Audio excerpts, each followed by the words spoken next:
Hello children, welcome back to the second part of your figures of speech. In your yesterday's video, you have learnt about simile, metaphor, personification and apostrophe. So today we'll learn about the remaining figures of speech for your 10th standard examination point of view. We'll learn first about alliteration. Alliteration is a series of words that begin with the same letters. It is usually repetition of consonant sounds at the beginning of words in a sentence. From advertising slogans to warnings to tongue twisters and catchy names, alliteration is used everywhere. So alliteration is repetition of consonant sounds. It is not vowel sounds, but remember it's consonant sounds at the beginning of the words in a sentence.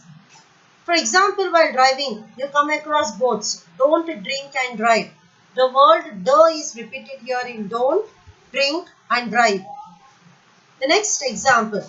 Peter Piper picked a peck of pickled peppers. The consonant sound "p" is repeated more than twice in this sentence.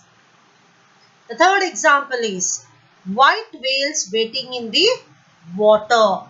So, the consonant sound "v" is repeated more than twice in the sentence. So, alliteration is repetition of consonant sounds at the beginning of the words in a sentence. Mainly tongue twisters, catchy names. For advertisement reasons, alliteration is used. We shall now see about alliterations in your textbook. Pictures on your picture. Counter cultivation. Life is made of snobs, sniffles and smiles, with sniffles predominant. A former period of prosperity when its possessors were being paid ₹30 per week. Repairing the ravages. Passionately proved. Motive of material gain here on earth is non-moral. Dramatic as the diary. So all these are examples of alliteration from your textbook. Remarkable response. Media-driven mania of mindless consumption. Damaging effect on the digestive system. Parks and playgrounds. Businessmen cannot be counted upon to have the wisdom or the will to think of welfare of all humanity. Human health and happiness. Squint slightly. It's a sign of starvation. Succulent spice stands sugared. Gleamed with greed. Fighting furiously. Pound to penny. Sanction of sovereignty. Height of heroic deeds. Contrary to his custom, 5 pound. Brown and brain to the highest bidders. Fine fellow. Over bank bush. Fleet steeds that follow, while a mother did fret and a father did fume, be all thou will, measured motion, down in the darkness, dusty doors, dear woman dead, a wave of seas she had never seen. In this, a wave of sea she had never seen can be both an alliteration. It is even used in euphemism also. So all these 34 examples are examples of alliteration from your textbook. We shall now see the next figure of speech, that is repetition. Repetition is a figure of speech in which a word or a group of words are repeated to create a rhythmic effect and make the sentence or thought more effective. In alliteration, we have seen that it was repetition of consonant sounds at the beginning of the word. But in repetition, the word itself is repeated. For example, the boss said, work, work, work till you get the result. Here the word work is repeated more than twice. The next one is, men may come and men may go, but I go on forever. The word men and go is repeated twice. So this is repetition. In your textbook, there is only one example for repetition. That is, I told my wrath did end. It is from the poem the poison tree. The next example of figure of speech is assonance. The use of words that have the same or very similar vowel sounds near one another is known as assonance. In alliteration, we have seen it was the starting sound had to be a consonant sound. In repetition, the word itself had to be repeated. In assonance, it is the vowel sound A, E, I, O, U. The vowel sound is repeated. Now, the repetition of this vowel sound need not be at the beginning of the sentence. It can be even in the middle of the sentence also. The starting letter of the word can have a consonant. But in the middle, if there are words which have the same vowel sound, then we call such figure of speech as assonance. So, assonance takes place when two or more words close to one another repeat the same vowel sound, though they might start with a different consonant sound. For example, here you can see, the fat cat had a snack. The sound A, fat cat had. The sound A is repeated in the middle of the sentence and these words are next to each other. The next example. Describe a high rise. Well, it rises into the blue high sky. The vowel sound of I is repeated in the sentence of describe I, high I, rise I, rises I, and high I. So, this type of examples are examples for assonance. We shall now see examples of assonance from the textbook. Addressing an assembly, intellectual integrity, inscribed its intensity, unknown mode of being over my thoughts. Here the sound O, in mode O, in over O, and in thoughts O.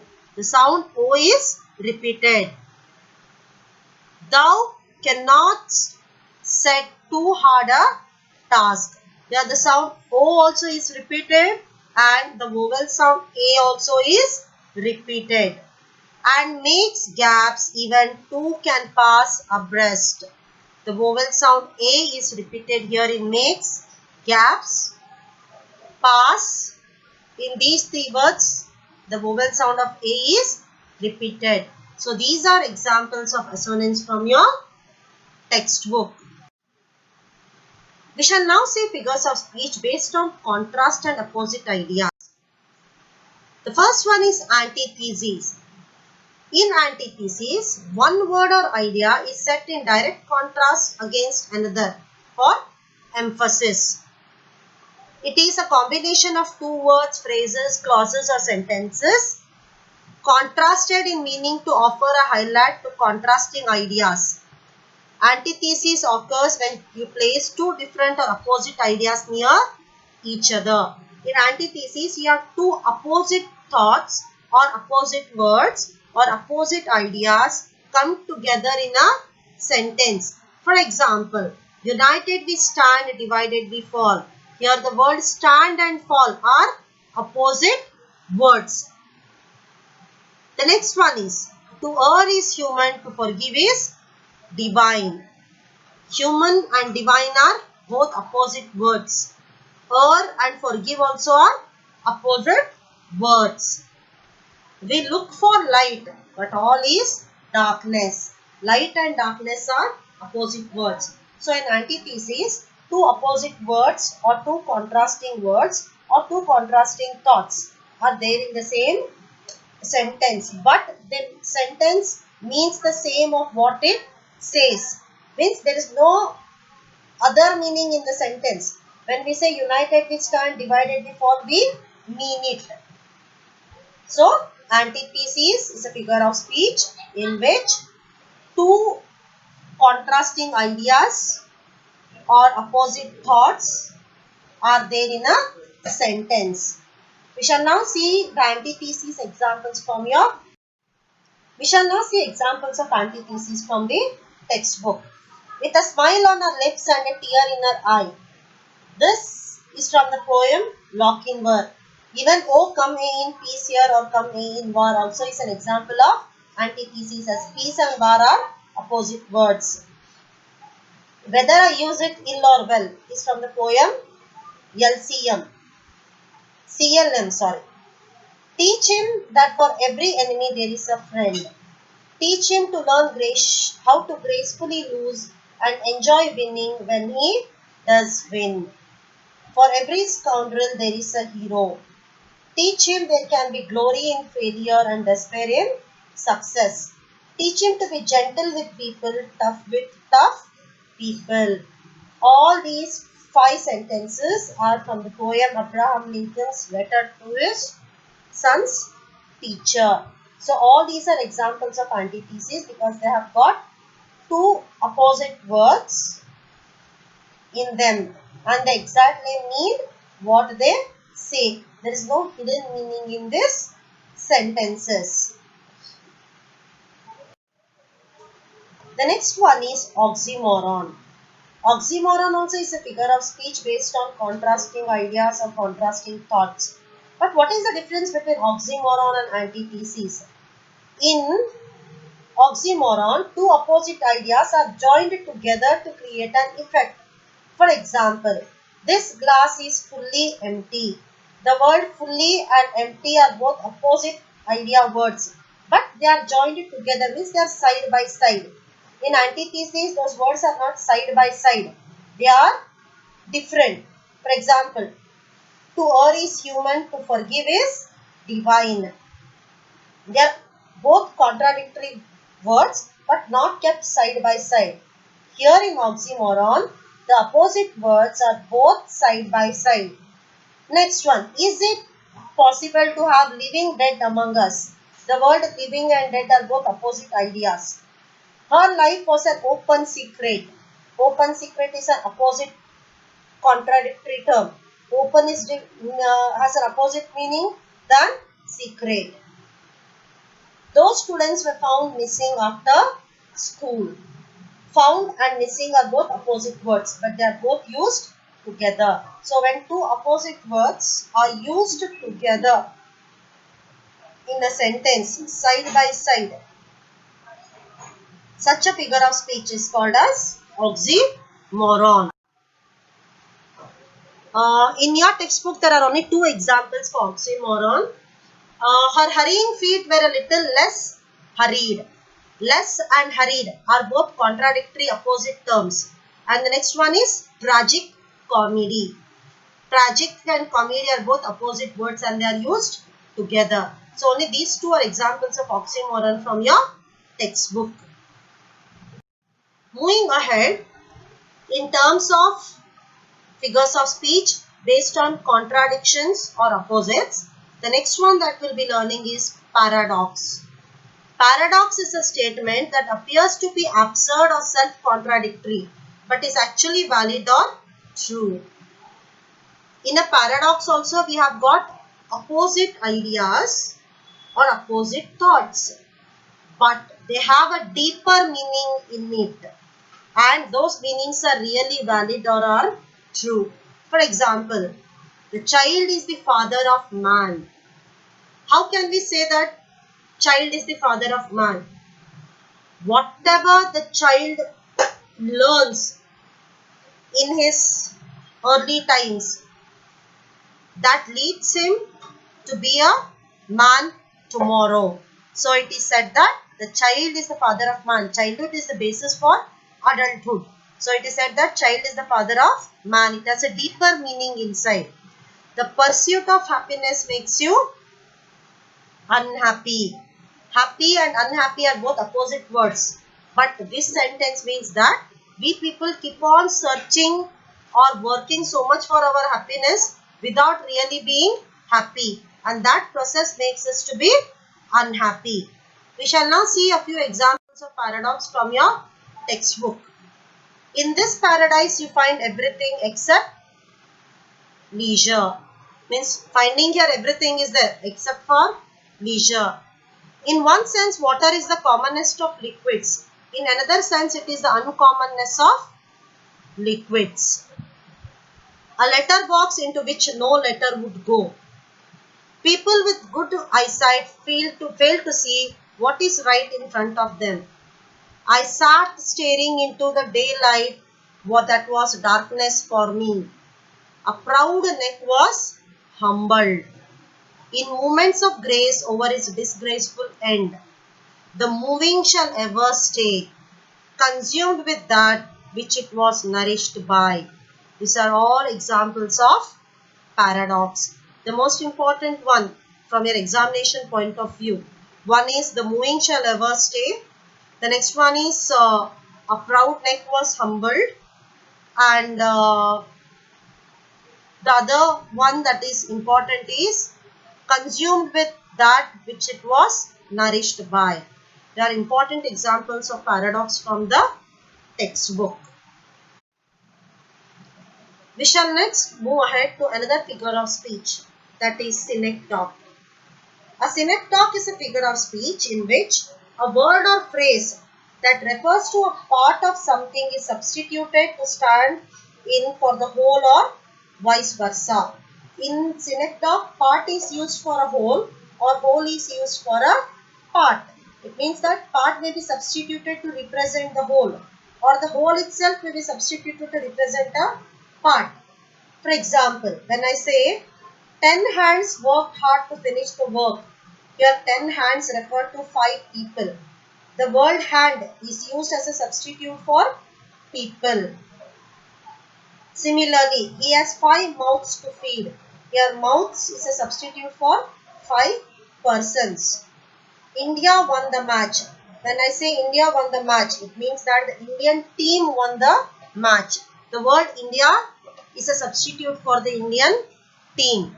So in synecdoche, a part is used to refer to a whole or whole is used to refer to a part.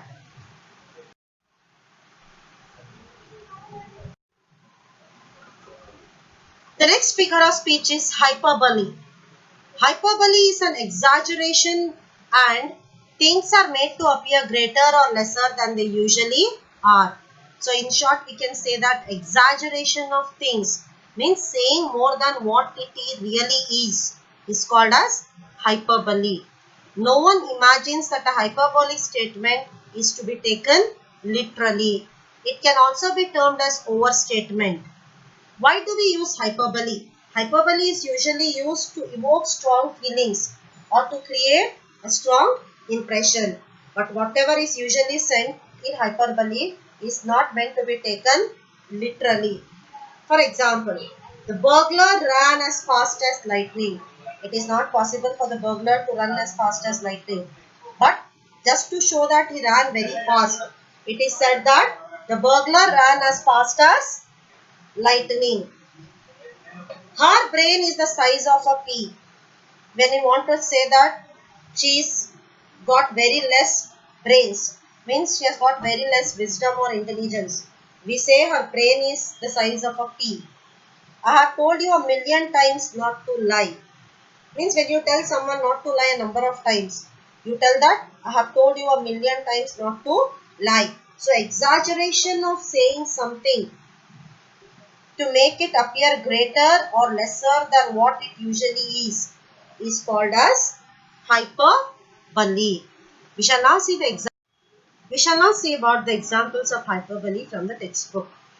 Had the Queen of Sheba lived in flat across, Della would have let her hair hang out of the window someday to dry, just to depreciate her Majesty's given and gifts. This is from The Gift of Magi. Mr. Pullock hopped about almost on top of the batsman, his chin sticking out almost as far as the naptunic. Ear-splitting vow of victory. These three are from the lesson A Village Cricket Match. To pull the reluctant sun out from the rim of horizon.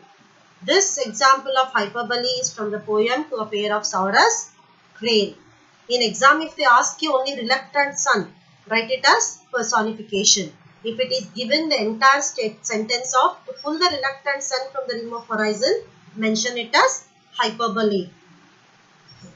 And the heavens will open, roast fowl and nectar will be seen to rain upon us from the clouds, and champagne be in gutters. This is from The Pie and the Tart.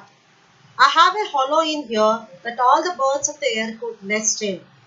The vine was able to raise his courage to the height of heroic deeds. Through all the wide border, his steel was the best. There never was a knight like the young Lochinvar.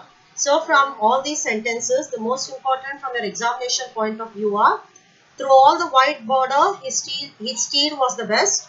There never was a knight like young Lochinvar, and to pull the reluctant sun from the rim of horizon. These three are important examples of figures of speech for hyperbole. We shall now see about the next figure of speech, that is rhetorical question. So a question that is asked to provoke a thought rather than get an answer is called a rhetorical question. So if you ask a question for which you don't want an answer, but just by which you want to provoke a thought, such a question is called as a rhetorical question. For example, does money grow on trees? We all know that money doesn't grow on trees. But when, for example, a child asks a father that he wants something, the father will ask him, does money grow on trees?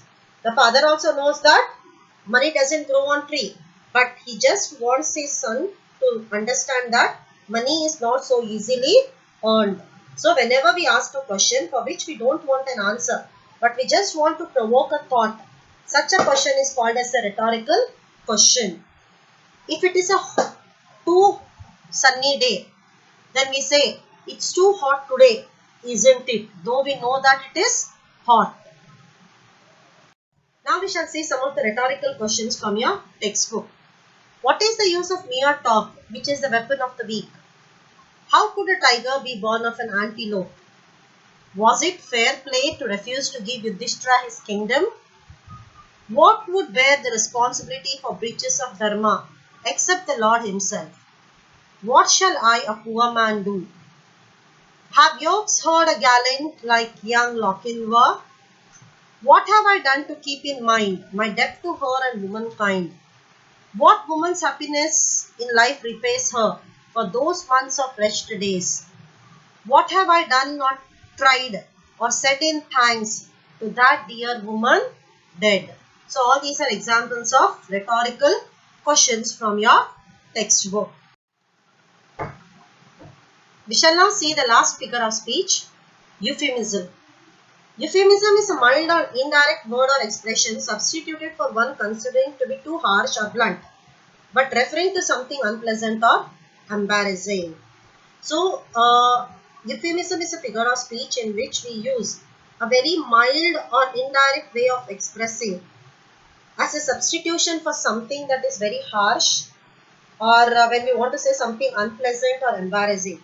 We use something, a very soft or a mild word, that is called as euphemism. For example, instead of saying he died, we use the word he passed away. Instead of saying he is physically disabled, we say he is differently abled. So it's a very polite form of saying something that is harsh or something that is unpleasant and embarrassing. Such figure of speech is called as euphemism. From your textbook, the examples are, when I was pinched last month for begging. Young Gautier is a man of about 50, well preserved. He would not outlive the winter. Jim's father was laid to rest. A wave of sea she had never seen came to her and carried her to him. So these are examples of euphemism from your textbook. Apart from this, there are some other figures of speech that are there in your textbook, like irony and anticlimax. But they are only, there are two ironies and one anticlimax. The examples of irony from your textbook are, there is an amazing variety of sleek new car models to choose from. but the roads in our country are in pretty bad shape. Then, fashionable luxury resorts for affluent are coming up everywhere, but lung space for use, parks and playgrounds are shrinking. These two are examples for irony. There is an example for anticlimax in your textbook, that is, she had beautiful eyes, but they were of no use to her. She was completely blind. So here completes your important figures of speech. We have covered mostly all the sentences from your textbook. In case apart from this, if you have any doubts, you can message me and ask.